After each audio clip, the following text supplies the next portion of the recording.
Budget 2025 help to accelerate India? I think this question is on top of mind right now, especially in the context of what we've been seeing in terms of turbulence in equity markets. A lot of questions, Neeraj, on where the economy is going, whether India will continue at this hot streak, and which is why our guest today becomes completely apt to talk about how to ride such waves. Yeah, most certainly. And you know, for somebody who manages such large pools of money, how to navigate a slightly different market environment than what we may have been used to for the last 4 years. Sandeep Tandon with us. Needs no introduction. Sandeep, great having you. Thanks for joining us. Thanks for calling us. Sandeep, just before we get to the crux of the matter, which is budget, a broad investing question. The last 4 years, we've seen the classic buy any dip strategy, buoyed by the participation of the Indian retail investor, directly and through mutual funds. Correct. Is the template of the market starting 2025 different than what it has been for the last 4? So I will not say कि starting 2025, for last 6 months I will say something has changed. Okay, we have been very vocal about right from July 2024. We are saying that is a mild risk of environment is emerging, and we were very early to talk about deteriorating macro, earnings cycle and other things happen much later. Okay, since we are predominantly a macro house, we are able to see some of the high frequency data and able to talk about if something has changed. And that's the reason, if you look at our portfolio, we were very quick to move out from high beta to low beta, high illiquid to liquid names, and mid and small towards large and mega large. We were relatively early, and that's the reason we paid a price also in that sense, because market rallied till September or so before the China, that unknown risk came into picture as stimulus when money shifted from large cap also. Okay, since then, I say the mindset or the mood of the market participants has changed a bit. But let's understand that I will like to answer this thing from a longer term, medium term and near term perspective. Okay, from a longer term perspective, something has changed in India, which we quantify through perception analytics. Okay, like whole market talks about earnings, how you can forecast earnings, but we spend a lot of time and energy in forecasting the multiples. Okay, how nobody talks about multiples forecasting. Okay, and with the help of, since we are largely a behavior house, we have built a concept of perception analytics. How you have P multiple, we have perception analytics. Now there's no absolute logic or absolute terms. Okay, it's a relative game which we play. Okay, on relative basis, how perception is changing, we can quantify up to certain extent absolute terms also. But for me, as a student of theory of relativity, relative things are more important than absolute numbers. Absolute numbers are important, but relative is more important. As a combination, we can say India P multiple will remain elevated, or the valuation or the perception analytics can remain elevated for longer term perspective. We have been hearing this debate for last 2 years, right from 2022, people are talking about India is expensive. Okay, India still expensive. Okay, my view is India will remain expensive for few decades also. That's the way India perception has changed globally. Okay, now that's a very large macro big picture call. If I have to take about till 2047, if I can say with huge amount of confidence, being analytic house, India perception till the time India demographic cycle peaks out in 47, till the time this cycle has potential to remain elevated for longer term perspective. 3 decades is a very longer period I'm talking about. Now, obviously, you can't take a longer term such a call that's not going to be linear move.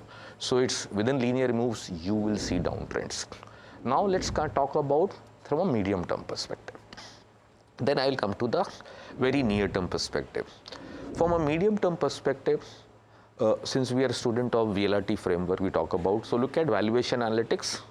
Okay, we give 1/3 weightage, remain elevated and it will remain elevated. So now second dimension, if I bring, is about risk appetite. Okay, now again we dissect risk appetite also in the duration. If I'm talking about longer term duration, India's sentiments is very constructive, so it's very constructive. But if I have to look at from a medium term perspective, okay, risk appetite data was deteriorating right from July. Okay, for India in particular I'm talking about, which was not the case for global markets or the US market in particular, even some other emerging market. In fact, risk appetite for China was one of the lowest in last 5-6 years. It was lower than the COVID period also. Okay, and that's the reason you saw sharp reversal. When you hit those inflection points, market changes. Okay, and it's very quick. Okay, by the time you react, it's up 20%. Okay, and that's the time a lot of people got excited, and again FIs have burned their fingers again in China. In 5 years, they have never made money. This is again a good track record they have built. Again, they didn't make money.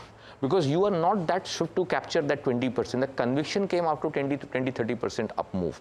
Okay, that's something. Because as a student of behavior science, I can tell you whatever number people can talk about fundamental or lot of gyan, but ultimately 90% people chase prices. It's prices which determines everything. It's a hard fact of life. Whether it's money manager, whether it's wealth manager, whether it's analyst. You look at the peak of the cycle, maximum upgrade comes. At the bottom of the cycle, I'm talking about the best strategists globally and best analysts. Okay, and no comments. And we were also in similar situation. Only difference is that we have changed a bit. Okay, so we also have made same mistakes. Okay, I have no hesitation in accepting. We used to get also same excited in similar manner, which I see now. Because we are trying to put process in place. So sometimes to assess risk, you have to be ahead of the curve. Okay, after risk has played out, and then you say, oh, that was the risk of environment. But you have lost sizable opportunity. So were you ahead of this curve? You're talking about the last 6 months. And yeah, right from July. So I'm coming to that. Yeah. Okay. So India risk appetite situation started on macro. It says risk appetite is coming from the macro data was deteriorating. Now, if you ask me, it has changed significantly. Answer is no. But we could be closer to now a bottoming of that cycle. Okay. Now, some sector, some stock or some data points has already bottomed. Some might bottom out maybe by March quarter or so. Now let's look at the second most important thing. Like if I have to talk about for a few minutes more on the market, since we're talking about market right now, 2025 will not be about returns. Okay, it will not be about equity market. It will be about how you look at this. This year will be dominated by the currencies, currency volatility and yield. The yields and currency global. I'm not talking about India. So a lot of people say, India depreciated. No, right from September, you look at Korean won or Brazil real or a South African ZAR or any currency. Okay, developed market currency, emerging market currency. Okay, now whether you want to say market has preempted Trump thing, there could be various factors. But right from September, it has changing, and obviously post November, the outcome on 5th November, it has rallied further. So in fact, right from August, September, we were also one house who as a house, we talked about the biggest perceived risk is DXY. If DXY rally, and it was around 101 when we talked about, okay, it's close to 109 or 110, okay. So that risk played out very well. And I can tell you, maybe from a near-term perspective, the possibility it has peaked out. Okay? Because some amount of when you can't just one way, it can't go up because rupee has depreciated sharply, and so is the case with thing. Maybe this cycle might peak out with Trump taking oath on 20th, which is not far away, next week only. Okay? So maybe one cycle which was expected. Sometime, like you buy on rumor and so on news. So people in anticipation have built it. Okay, and on 20th, the cycle can reverse from a short-term perspective. Answer is yes. Okay, but the biggest risk is still a DXY. If it breaks and it is moved towards, for various reasons, if I start getting into, let's say, tariff situation, thing like if I ask me, market is not pricing tariffs across the world. There's only pricing only for China in the. If nobody knows Trump what he can do, okay. But I see he's a businessman. He makes more noise, and then by creating so much hype and noise, and he will settle it. My personal perspective is that in next 3-4 months of his tenure, I think China some settlement will be worked out. So President Trump pre-election, President Trump as actually President Trump might be two different pictures. 20th Jan becomes one important date. Well put. Starting point of that. Starting point. How important is the date of 1st Feb? Since we're speaking in that context, and usually we speak to veterans like you, they say budget aata jata hai, it's not a big factor.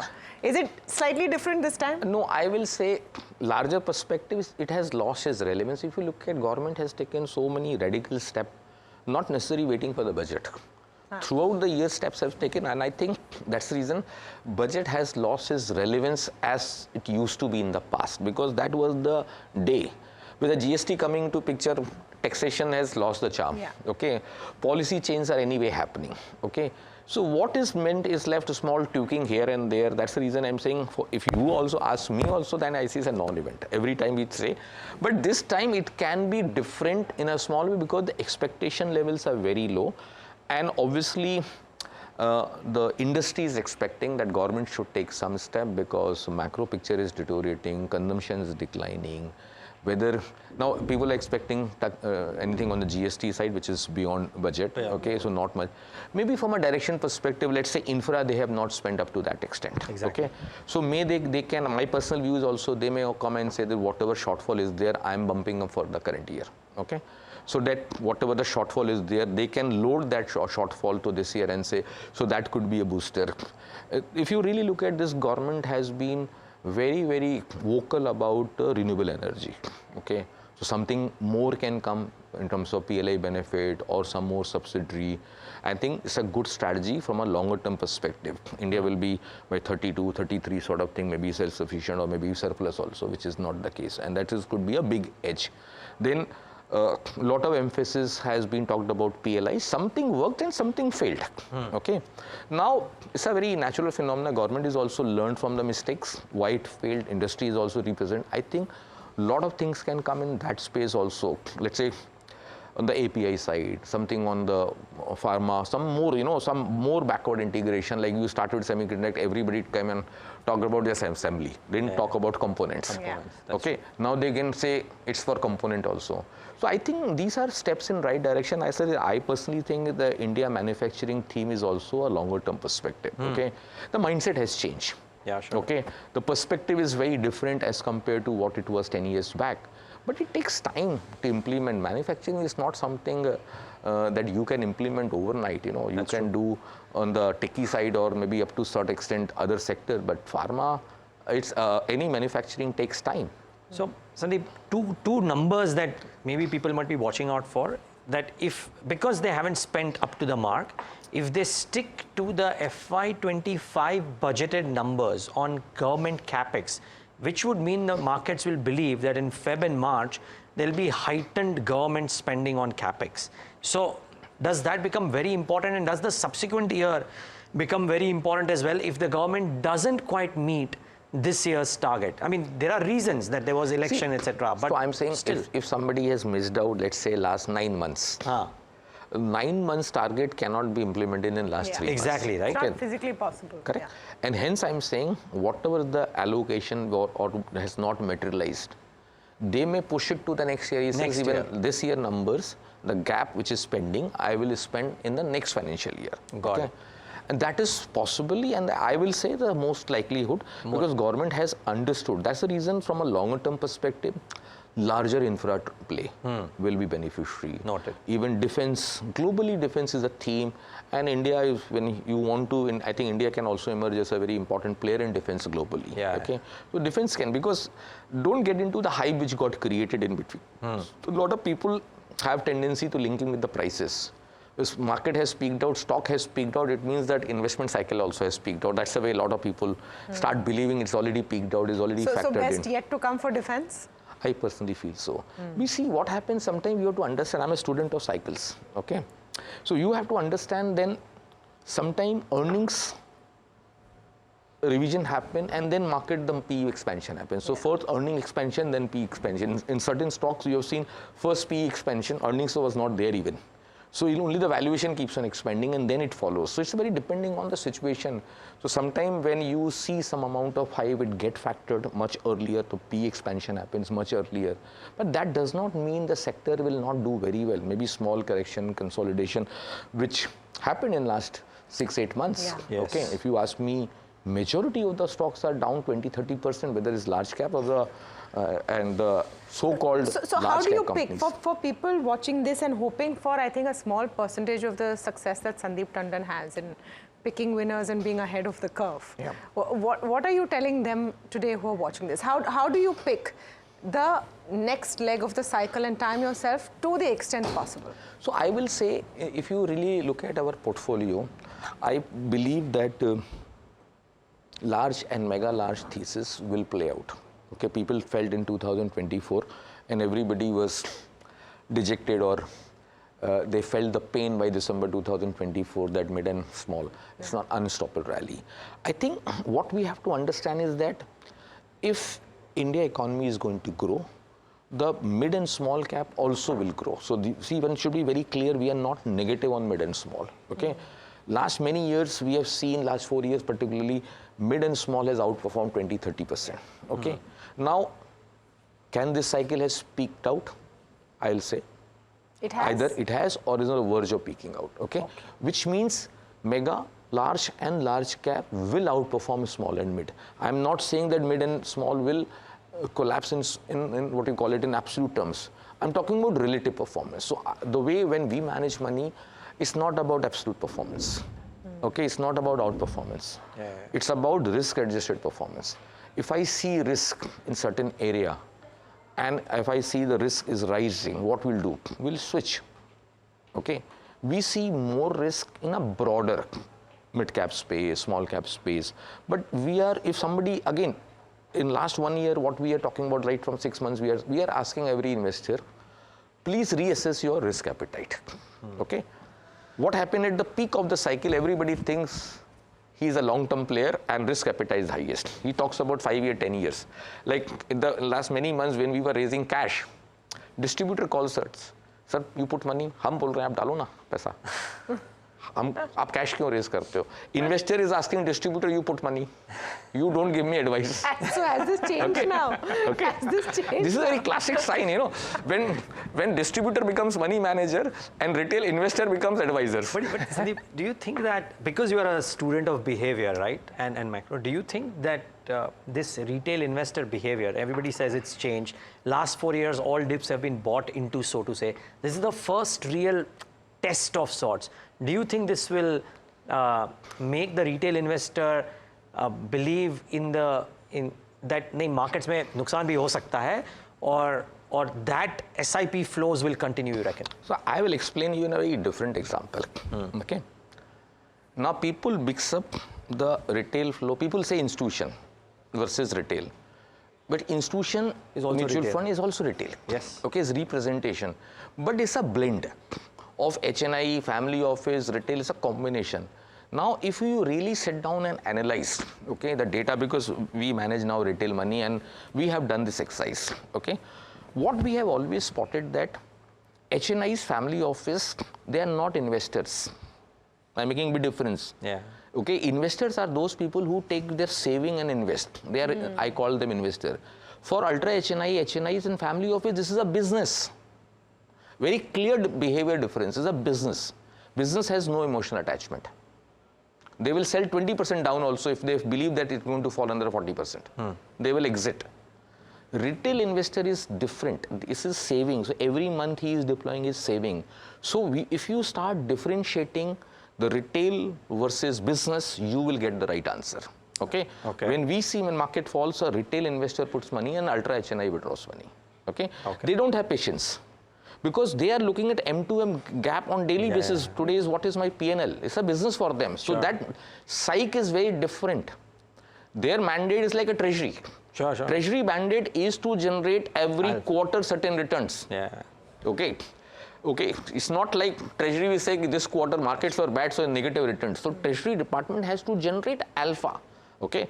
Maybe alpha can be lower, but in absolute terms, it can't be negative. So that's the mindset. Got it. Now I'll give you one more example. Okay. Since you are talking about the retail question, and we being as a number-centric house, we observe something. 2000, every bull run has a leader. I'll give this very nice example. 2003, June 2003, when this rally started globally, who was in the driving seat were the FIs.